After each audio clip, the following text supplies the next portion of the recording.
In my album, I have a 1912 picture of two girls posing with their proud mother in brand new dresses of white embroidered eyelet she had lovingly made for them, crisply starched and pressed with her sad iron heated on the wood stove. Lela, my mother, was 9 years old at the time, and her older sister Sadie, standing behind her, was about 12. Although it's a black and white photograph, Mother remembers that her wide satin sash was sky blue, matching her huge hair bow, long stockings, and her blue eyes. Sadie's sash, bow, and stockings were pink. Lela looked a little more like her blue-eyed dad and had inherited his wavy hair, although hers was a lighter brown, while Sadie had the brown eyes and dark brown hair of her mother but had a nicely shaped nose like her dad's. Unlike the rest of the family with the inherited bridge bump, Aunt Sadie seemed to have many of her mother's talents. Grandma's interest in gardening, canning, baking, dressmaking, and needlecraft, which Sadie continued to enjoy throughout her life. Mother always felt that Sadie, being the first girl born after Grandma's 4 boys, was favored over her, Lela being the last born and unplanned. She took time to teach Sadie all of the homemaking skills, Mother said. Mama didn't bother to teach me to sew. I remember the Christmas Mama gave Sadie a sewing kit with a little doll in it for her to clothe. That was the Christmas I got a beautiful baby doll, making Sadie jealous. Through the years, Sadie repeated the story of her disappointment to her 4 daughters who adored their mother and kept buying her beautiful dolls to compensate for that one Christmas, even through her 80s. With Mother's poor eyesight and lack of sewing experience, she struggled to make my tap dancing costumes when I was a child. She hired someone to create the more complicated ones, but couldn't afford to pay a dressmaker to make all of them. Nervous, with her eyes close to the needle of the treadle machine, Mother determinedly stitched until the garment was finished satisfactorily, being the perfectionist that she was. One special Christmas, when I was about 7 years old, Mother decided to make me some dresses for my Dion quintuplet doll, designed after the world-famous Canadian quintuplets born in the early 30s, a few years after I was. Annette was about 14 inches tall with real brown, curly hair and beautiful eyes that opened and closed, revealing long, dark lashes. Mother secretly sewed after I was in bed, so that I wouldn't see the surprise wardrobe. Beguiling prints sprinkled with tiny flowers were trimmed with miniature buttons. Puff sleeves and white Peter Pan collars were painstakingly edged with petite rickrack. How difficult it is to guide the sewing machine needle around tiny sleeves of doll dresses, especially at night with poor eyesight. Mother hated sewing, but love for her little girl temporarily overpowered anxiety feelings. That doll wardrobe and the tap dancing costumes, however, were the last sewing projects that I can recall Mother attempting, except for a few aprons. Meanwhile, Aunt Sadie continually made clothes for herself, her girls and grandchildren through the years. She worked on quilts and fancy pillows into her 90s while commenting that it was too bad she and Lela couldn't sit and sew together, and that Lela missed a lot of enjoyment by not sewing. Sadie never seemed to realize just how bad her sister's eyes were.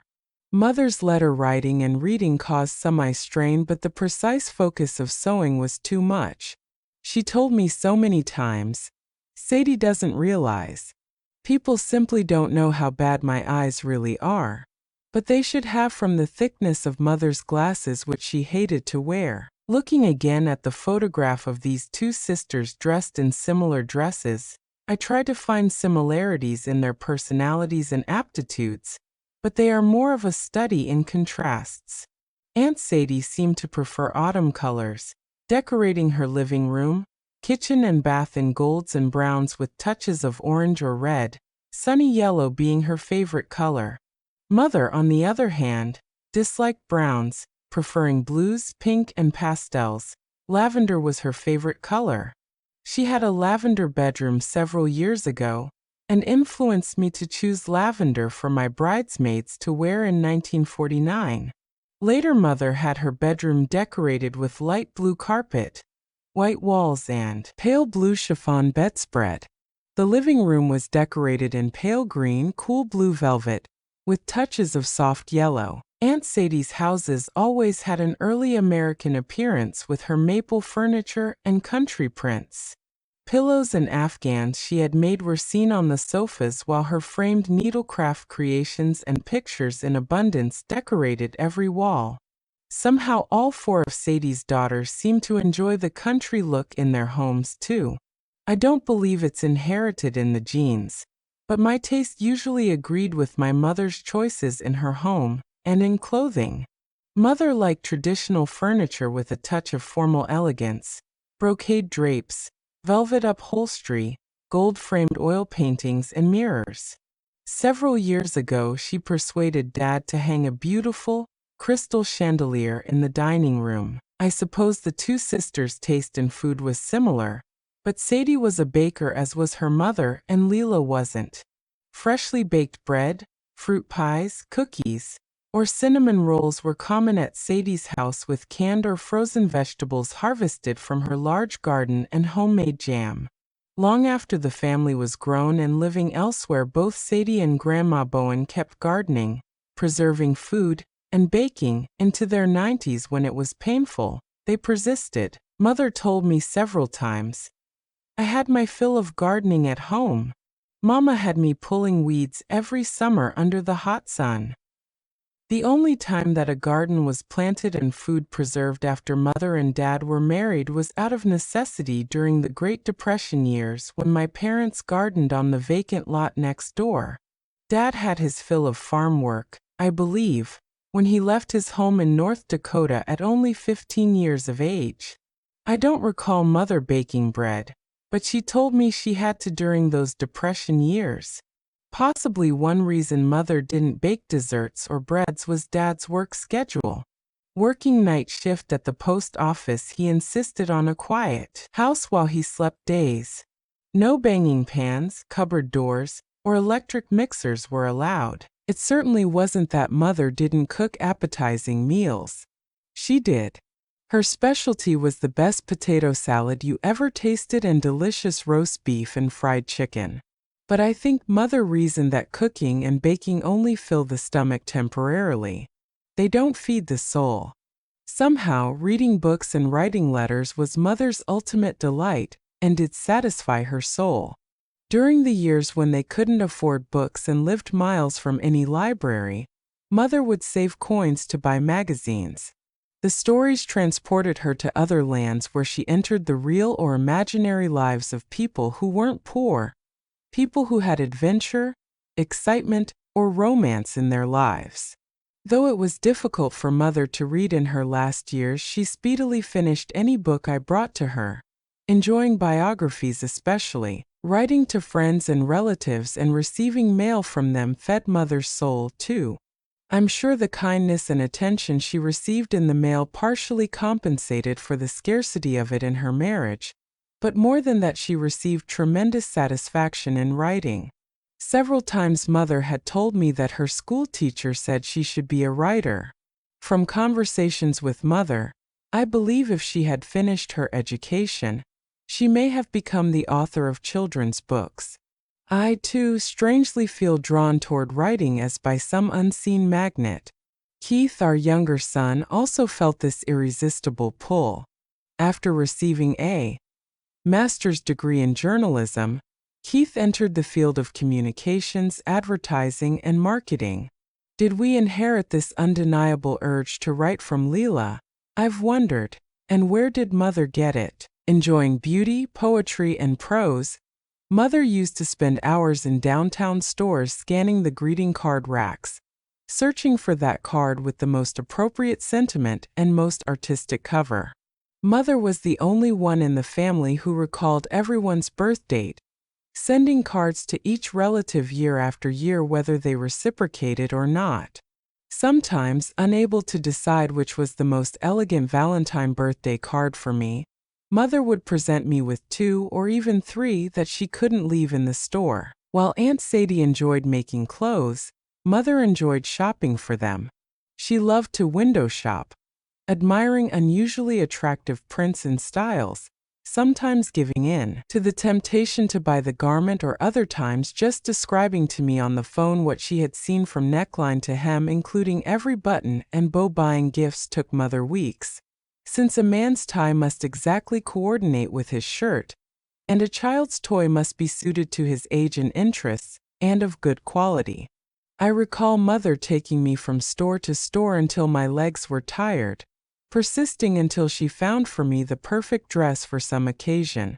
But above all, Mother loved to shop for the prettiest, frilliest baby dress she could find for each newborn baby girl in Sadie's family. I had 2 sons.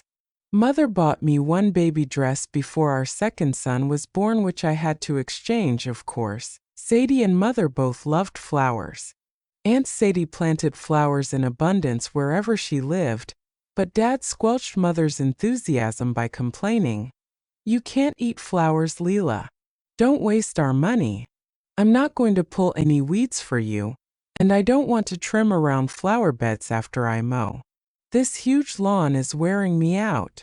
Nevertheless, Mother could enjoy her large rhododendron in front of the house and the azaleas and daffodils growing in a long bed between their driveway and the neighbors. We were always impressed with how fast Mother could get her clothes on and be ready if we called to say we were going to the Washington Park Rose Garden, or the beach or the mountain, sitting by a rushing mountain brook or by an emerald green lake. Mother absorbed every detail to describe later in a letter to some friend. Strolling along the seashore, she loved to inhale the invigorating freshness. While the salty, cold wind stung her cheeks, she memorized the scene of the surging sea, rugged rocks, and soaring seagulls to later paint with words on her stationery. It seemed that neither of the sisters' husbands enjoyed travel or felt they could take the time off from work, so their daughters generally took Sadie and Lela on trips. Again, there was a difference in the way the sisters reacted. Sadie never went on a trip unless her daughters took her, and refused to fly for many years. But Mother, in her mid-50s, tired of waiting to see the world. She flew to Hawaii with her friend Sophie, and took a train alone to California to visit another friend. Another time, in her early 70s, after Dad had been abusive, she quietly walked into her room, packed a suitcase, and took a city bus to the Hilton Hotel. There she boarded a limousine for the airport, got on a plane bound for Chicago, phoned our younger son's house 25 miles away and said, "Hi, I'm in Chicago. Come and get me." I'm glad Keith and his wife were home. Only when she arrived at Keith's house did she phone us in Portland to tell us where she was. So Lela gets the medal for spunk. Yet in other ways, Sadie was the take-charge person, the one who insisted she was right and the one, Lela said, can be so bossy. But what does one expect of an older sister? Nevertheless, Mother considered most of Sadie's advice to be wise. Through the years, she telephoned Aunt Sadie daily, and was interested in the lives of her 4 daughters and grandchildren, as much as she was in me and my sons. In her 80s, Mother seemed to accept every bit of advice from her sister without questioning. If I said, "But Mother, that just doesn't seem logical," she replied, "Well, Sadie told me and she knows." When I took Mother to a doctor who had been recommended to me, Mother questioned my choice, but if I agreed to take her to one Sadie liked, she was confident of his ability. So dependent was Lela on Sadie's phone companionship and bits of news during her last few years. She felt especially lonesome when Sadie was away on one of her many trips to visit out-of-town daughters. Ethel or Vera would come to get her, or else Bessie, who lived close to her mother, would take her. Mother loved to have company, but Sadie's daughters seldom found time to bring her to see Lela, so I took Mother to Tualatin frequently to visit when she was able. It was fun to listen to the 2 sisters discuss their childhood. They never had a difference of opinion about their love for Denver, the blue, blue sky, playing along Cherry Creek and the Platte River, picking sand lilies, eating prickly pears from cactus, playing with the 6 Winkler girls, and the band concerts in Denver's City Park on warm Sunday evenings. quite different from one another. Yet so close were these two sisters, always closer to one another than their three brothers seemed to be to each other. For about 15 years Sadie and Lela were the last two of the Bowen children still living. However, Sadie, 3 years older than Mother, became the last survivor. On Sunday afternoon, April 14, 1991, at age 87, Lela's failing heart stopped beating. I look at that 1912 photograph of the two sisters and their mother and think how sad it is that they can't be together. Aunt Sadie said recently, "Oh, Marilyn, I think of many things I want to tell Lela and I can't. I really miss her." But Lela and Sadie are baptized Christians, confident of the resurrection, and through the grace of Jesus, their Savior, they will be in heaven happily reunited again with each other, and with their sweet mother, my Grandma Susan.